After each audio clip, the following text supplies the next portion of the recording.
Hello, welcome back. Let's talk about magic systems. Specifically, let's talk about Brandon Sanderson's 3 laws of magic and hard versus soft magic systems.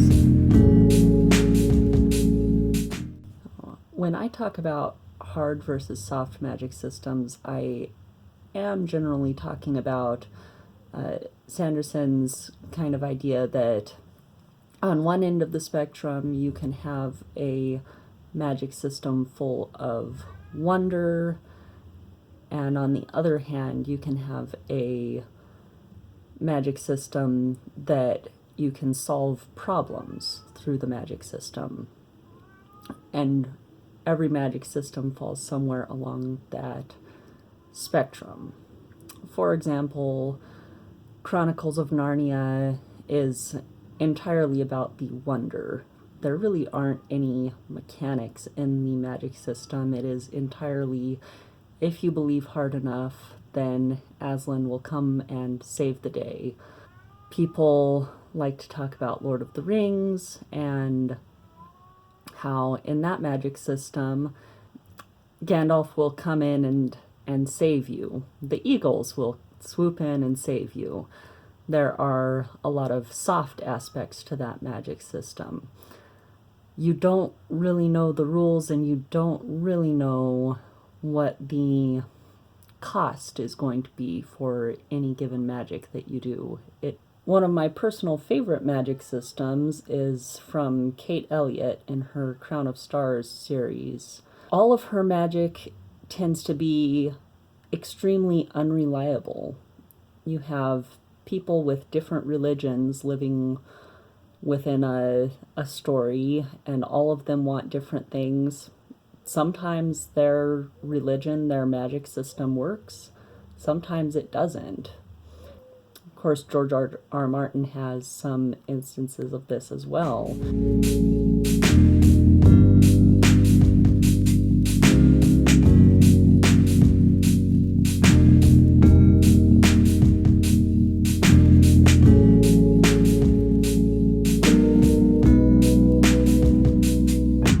If you have a magic system set up where the characters, or rather the reader, does not know the rules of the magic system, and then you have a big kind of Deus Ex Machina moment at the end and solve all of your characters' problems through magic, then the reader is probably not going to feel very satisfied with the ending.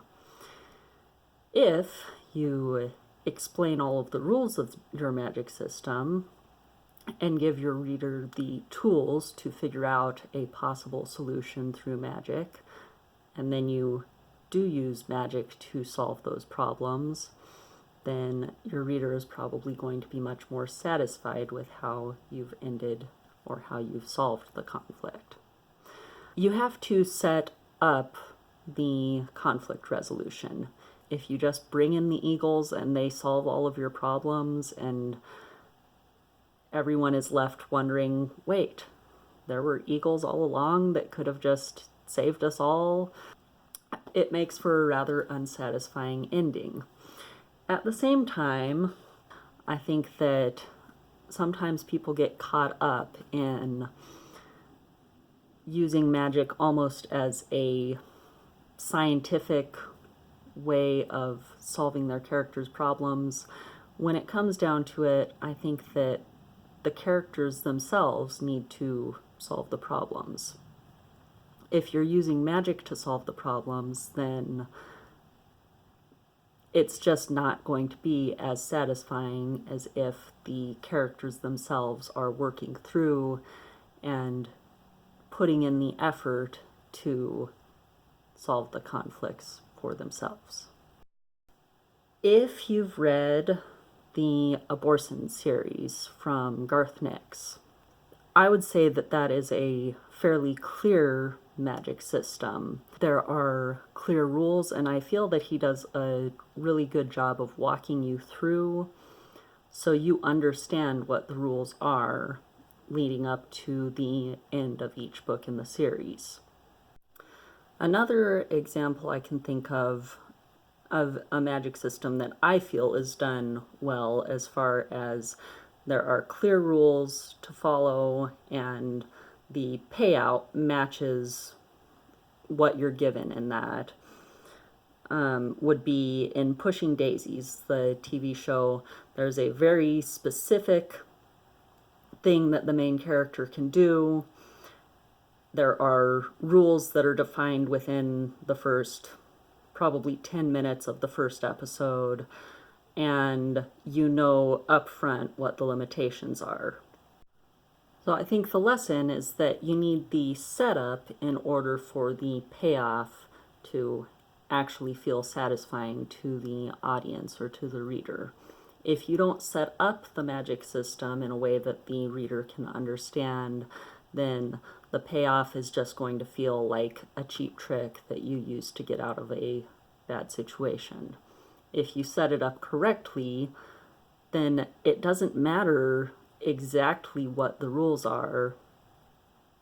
The payoff will be satisfying in the end. Another thing to consider is who the actual audience is and who is performing the magic. People talk a lot in this context about Lord of the Rings and how Gandalf just does everything and you have no idea what he's doing. He just, by magic, solves the problem, and it's not satisfying because of that. But, I mean, the story is essentially being told through the Hobbit's viewpoint. What would the Hobbits know about the magic system? Why would the Hobbits know what Gandalf is doing?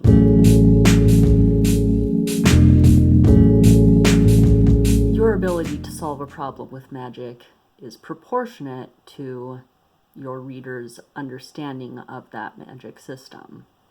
I think the big takeaway from the first law of magic is that you need to set up early on what you can actually do so that later on, when you have that payoff, the reader isn't left just saying, wait, we could have done that all along.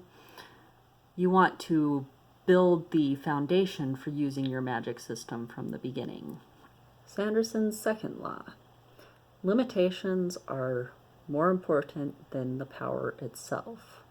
For my case, limitations would be 1, death cannot be reversed. 2, touching death is dangerous. 3, material limitations. You are limited by the amount of the materials that you need to essentially cast certain spells.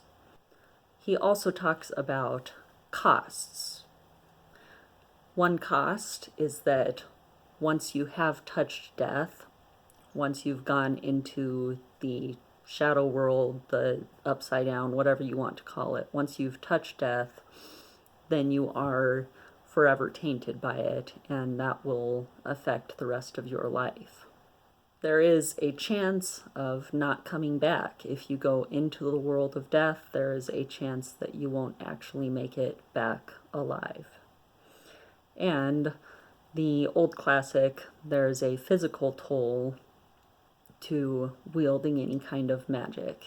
It takes a lot out of you to control death or to raise dead things from the earth. Sanderson's third law is expand on what you have already before you add something new.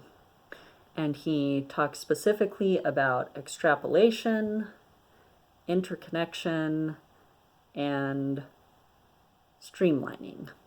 For extrapolation, we're talking about what can you learn further about your society, about the magic system itself, just by figuring out why something might happen. His example is if you have the power to magically create food or materials, then supply lines are no longer an issue in warfare. That is going to have a huge impact on how your people fight each other. It's going to have a huge impact on how war is conducted. For my case, I can extrapolate that because dead bodies are so dangerous, you don't just have people going out and killing each other left and right. It is dangerous in and of itself to kill someone, and to kill a large number of people, for example, with warfare, would be extremely dangerous. So warfare is essentially non-existent. Occasionally people might kill each other, but they have to think twice about it. It's not something you do just because it would be more convenient. Interconnection is talking about the fact that all abilities should revolve around the same kind of core concept. For my world that I'm working with right here, all of the magic and all of the abilities revolve around trying to keep the world of life and the world of death separate and trying to keep them balanced. Streamlining refers to the fact that you should choose to combine powers before you create actual new powers. For my world, you can raise or bury dead things, but you can't really do much else. There aren't any powers beyond just dealing with the dead themselves.